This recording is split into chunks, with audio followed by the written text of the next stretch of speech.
Lord, मैं आशा करता हूँ खुदावंद के बड़े फजल से आप अच्छे हैं। और आइए हम परमेश्वर के वचन के ऊपर चर्चा करेंगे थोड़ा समय के लिए।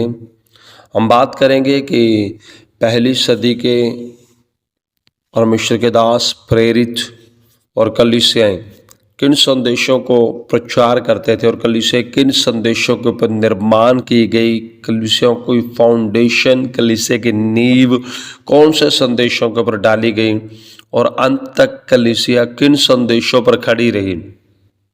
आज जिस 21वीं सदी में आप रह रहे हैं और इस 21वीं सदी में आप किन संदेशों को सुन रहे हैं लोगों के मुंह के द्वारा और किन संदेशों के ऊपर कलीसिया का निर्माण किया जा रहा है। जब आप बाइबल को सामने रखकर आज की मसीहत को देखेंगे तो आपको बहुत बड़ा अंतर नजर आएगा और आप बाइबल की मसीहत को, बाइबल के मसीहों को और बाइबल के प्रचारकों को और आज के मसीहियों को और आज के प्रचारकों को एक दूसरे से मेल खाता हुआ नहीं देखेंगे। और मैं आपसे चर्चा करना चाहूँगा कि पहली सदी के लोग किन संदेशों को प्रचार करते थे, प्रभु यीशु मसीह ने किन संदेशों को प्रचार किया है। मेरे प्रियो, प्रेरितों ने सिर्फ अपने प्रभु यीशु मसीह को ही फॉलो किया है। प्रेरितों के आगे अगर कोई व्यक्ति था सेवकाई का नमूना तो वो सिर्फ प्रभु यीशु मसीह ही थे। और प्रभु यीशु मसीह ने हमेशा परमेश्वर के राज्य के बारे में प्रचार किया है। प्रभु यीशु मसीह ने हमेशा अनंत जीवन के बारे में प्रचार किया। यीशु मसीह ने अपने फिर से वापस लौटने के लिए दूसरे आगमन के बारे में हमेशा यीशु मसीह सिखाते रहे। और यीशु मसीह ने कि मैं जा रहा हूं और तुम्हारे लिए जाकर मैं घर बना रहा हूं, इन विषयों को यीशु मसीह लगातार 3.5 साल दिन रात प्रचार करते रहे। और यीशु मसीह का प्रधान विषय ये था कि परमेश्वर का राज्य आने वाला है और परमेश्वर के राज्य में आपको एक बुलाहट है और आप परमेश्वर के राज्य को प्राप्त करने के लिए बुलाए गए हैं। और इसी विषय को प्रेरितों ने कंटिन्यूस रखा और प्रेरित इस विषय के ऊपर कंटिन्यूसली डे नाइट बोलते रहे। प्रेरित पत्रस से लेकर प्रेरित फिलिपुस, प्रेरित पौल, प्रेरित सिलास, प्रेरित बरनबास, प्रेरित तिमोथी, ये सब लोग इन्हीं विषयों के ऊपर कंटिन्यूसली डे नाइट प्रचार करते रहे, इन्हीं विषयों के ऊपर सिखाते रहे। लेकिन जब हम आज की मसीहत को देखते हैं, आज की कलीसिया के विश्वास को देखते हैं, आज के प्रचारकों के प्रचार को देखते हैं, उनके विषय और पहली सदी के सेवकों और कलीसियों के विषय इनके साथ मैच नहीं कर रहे हैं। मेरे प्रिय, हम किसी के ऊपर दोष नहीं लगा रहे हैं, लेकिन हम मसीहत के बुनियाद को हमने समझना है, हमने जानना है कि सही मसीहत है क्या, बाइबल का संदेश एक्चुअली है क्या, बाइबल का एक्यूरेट मैसेज क्या है। तो मेरे प्रियो, जब आप आज के लोगों को सुनेंगे तो आप संदेश से भटक जाएंगे और बहुत सारे लोग संदेश से भटक चुके हैं। इब्रानियों की किताब 2 अध्याय 1 वचन में लिखा है और इब्रानियों का लेखक इब्रानियों की कलीसिया कहता है कि जो बातें तुमने सुनी हैं उन पर और अधिक ध्यान लगाओ, कहीं ऐसा ना हो तुम बहकर दूर चले जाओ। ये इब्रानियों की कलीसिया को इसलिए लिखा जा रहा था, ये नहीं था कि वो प्रभु को छोड़कर जा रहे थे, ये नहीं था कि वो मसीह को छोड़कर जा रहे थे, ये वचन इसलिए नहीं लिखा गया, लेकिन ये इसलिए लिखा गया है कि वो अपने सही विश्वास से भटक रहे थे। क्यों भटक रहे थे? क्योंकि जो बातें उन्होंने सुनी थी वो उस पर ज्यादा ध्यान नहीं दे पाए, उनके ऊपर उनके ऊपर से उनका मन भटक रहा था। वो अपने रियल मैसेज से दूर निकल रहे थे जो प्रेरितों के द्वारा उन्हें सिखाया गया था। और आजकल की कलीसिया को देखें, जिस कलीसिया के अंदर परमेश्वर का शुद्ध वचन प्रचार भी नहीं हो रहा।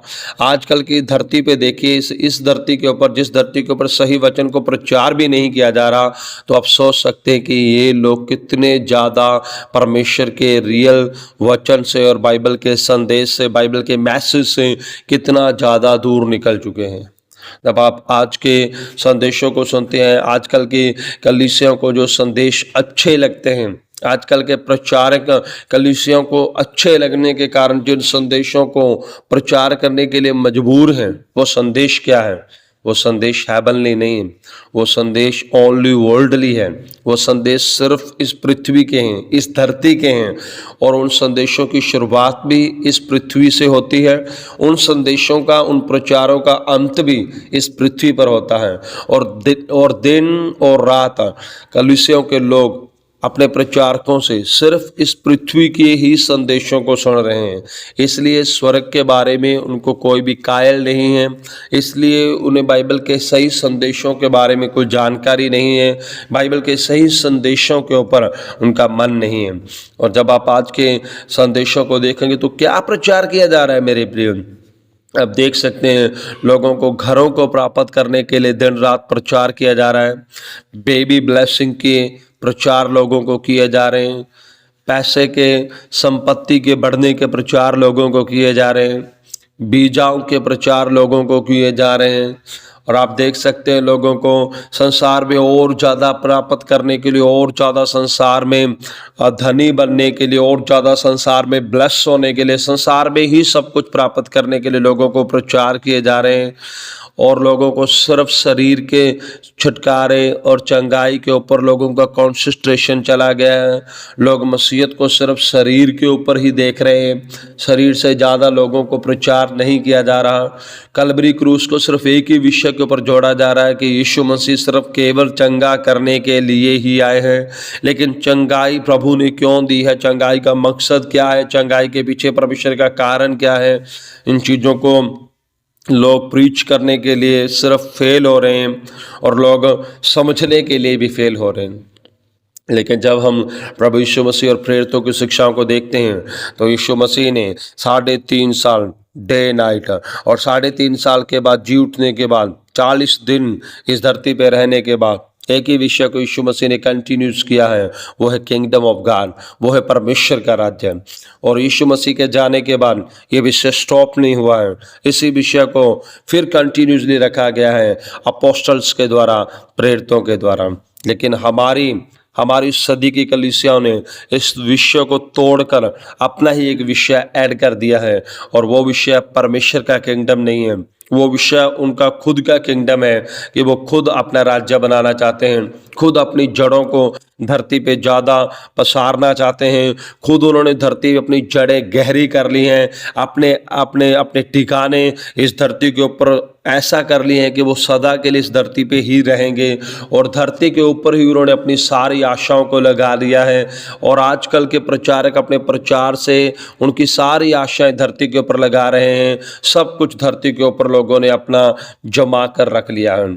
लेकिन जब हम प्रेरितों को देखते हैं तो उनके संदेश थे परमेश्वर का राज्य, उनका संदेश था अनंत जीवन, उनका संदेश था उद्धार, उनका संदेश था धार्मिकता, उनका संदेश था परमेश्वर की महिमा को प्राप्त करना, उनका संदेश था मुर्दों में से जी उठना, उनका संदेश था यीशु मसीह का दूसरा आगमन, उनका संदेश था यीशु मसीह के साथ बादलों पर उठाए जाना, उनका संदेश था परमेश्वर के राज्य में प्रवेश करना, उनका संदेश था आने वाला जगत, उनका संदेश था आने वाला नगर, उनका संदेश था कि परमेश्वर आपके लिए घर बना रहा है, उनका संदेश था नई पृथ्वी नया आकाश, उनका संदेश था अनंत काल के लिए परमेश्वर के साथ राज्य करना, उनका संदेश था अटल राज्य, उनका संदेश था बड़ा उद्धार, उनका संदेश था बड़ी प्रतिज्ञाएं, उनका संदेश था परमेश्वर के राज्य के लिए अपने आप को तैयार करना, उनका संदेश था परमेश्वर के राज्य और परमेश्वर की महिमा को प्राप्त करना। ये पहली सदी के प्रेरितों के संदेश थे मेरे प्रियो। लेकिन आजकल के लोगों ने मैसेज को बिल्कुल बदल दिया है। कारण क्या है? लोग सोचते हैं कि हमारे पास लोग नहीं होंगे, लोग सोचते हैं कि लोग हमें फिर कैसे सुनेंगे। इन चीज़ों के कारण लोगों ने अपने संदेशों को बदल दिया है। लेकिन ये लोग बड़ा धोखा खा रहे हैं, क्योंकि वो ये ये नहीं सोच रहे कि परमेश्वर हमारे संदेशों को जज कर रहे हैं। ये कलीसियाएं अनंतता का हिस्सा नहीं होंगी। जो कलीसियाएं सिर्फ इस संसार की बुनियाद के ऊपर निर्माण की गई हैं, वो कलीसिया अनंत राज्य में और अनंत जीवन में कैसे प्रवेश करेंगी जो परमेश्वर के अनंत राज और अनंत जीवन के बारे में सुन ही नहीं रहे।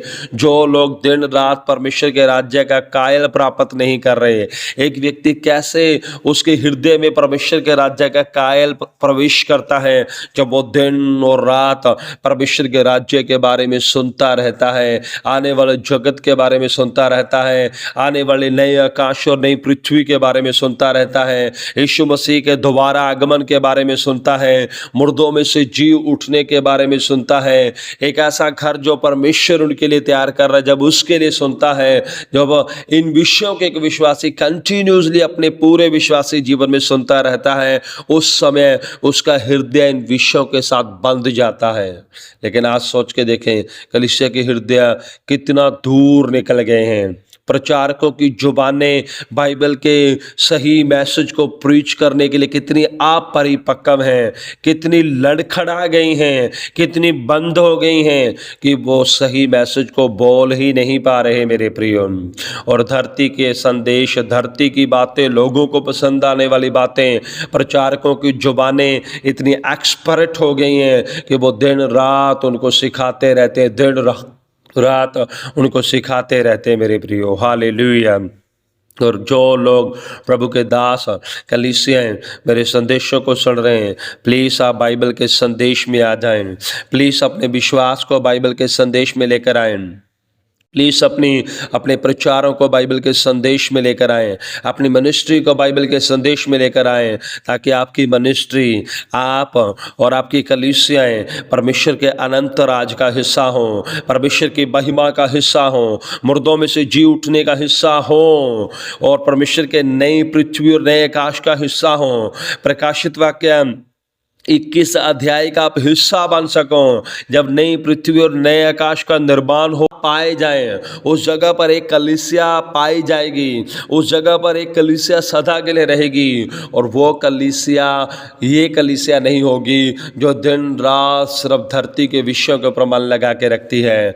जो प्रकाशित वाक्य 21 अध्याय में कलीसिया उतर रही है, जो दूल्हे की दुल्हन उतर रही है नए शहर में रहने के लिए, नई धरती नई पृथ्वी पर रहने के लिए, ये वो चर्च है जो दिन रात परमेश्वर के सही संदेश को प्रचार कर रहे हैं, दिन रात अपने विश्वास को सही संदेश के लिए मसीह के ऊपर बनाए हुए हैं, दिन रात सही संदेश के ऊपर जिनका मन लगा हुआ है, ये वही चर्च है मेरे प्रियो। बाकी चर्च परमेश्वर के राज्य का हिस्सा होने के लिए नहीं जा रहे। आप इस बड़े धोखे में ना रह जाएं, इस शैतान के द्वारा जो बड़ी संख्या में लोग डिसीव किए जा रहे हैं, आप इस बड़े धोखे का हिस्सा ना बने मेरे प्रियो। परमेश्वर आपकी आंखों को खोले और मेरी प्रार्थना है आप अपने विश्वास को चेक करें और आजकल की मुसीबत को चेक करें, वैसे ही किसी के पास या किसी के पीछे निकल ना जाएं। शारीरिक चीज़ों को देखकर, सिर्फ दुनियावी चीज़ों को देखकर हिल ना जाएं, सिर्फ इन चीज़ों को देखकर प्रभावित होकर किसी मनुष्य को फॉलो ना करें, बाइबल के संदेशों को देखकर मनुष्य को फॉलो करें मेरे प्रियो। परमेश्वर आपको बहुत ऐसे ब्लेस करें, अपने सही विश्वास को थामे रखें और अगर सही विश्वास में आप ग्रांट नहीं किए गए, आप लगाए नहीं गए, तो ऐसे संदेशों को जो हम आपके बीच में लगातार भेज रहे हैं, इनको सुनकर अपने विश्वास को पुनर्स्थापन करें, अपने विश्वास को फिर से सही करें। और ऐसे संदेशों को और सुनने के लिए कृपया हमारे चैनल को सब्सक्राइब करें और लगातार हमारे संदेशों को सुनते रहें और दूसरों से शेयर करते रहें। God bless you. प्रभु आपको बहुत ऐसे ब्लेस करे। God bless you.